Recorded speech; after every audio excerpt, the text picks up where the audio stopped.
ফাতিহা পাঠ করতে সময় লাগবে, 20 মিনিট লাগে না, অল্প সময় লাগে, কিন্তু তার ফজিলত হলো 20 পারা কোরআন তেলাওয়াত।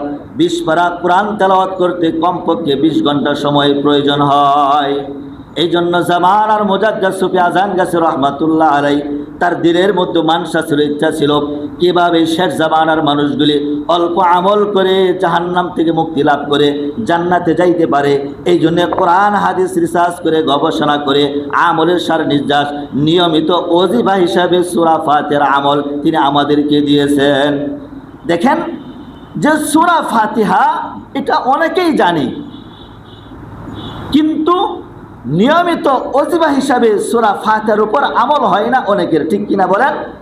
যে অনেক মানুষ আছে সূরা ফাতিহা জানে, কিন্তু যারা হাক্কানে দরবারে নাই, যারা হাক্কানে দরবারের সাথে সম্পৃক্ত না, বাহিরের লোকজন যারা আছে সূরা ফাতিহাটা জানে, কিন্তু ওজিফা হিসাবে তার ওই দিন সূরা ফাতিহা কিন্তু পড়া হয় না। কিন্তু যখন আপনি কোনো একজন আল্লাহওয়ালার সুহবতে থাকবেন, কামেল মুর্শেদ যার থাকবে, যার একজন খাঁটি পীর ও মুর্শেদ থাকবে, রাহবার থাকবে, ওই মানুষটা দেখেন তার মন না চাইলেও নামাজ পড়ছে, নামাজ পড়ার পরে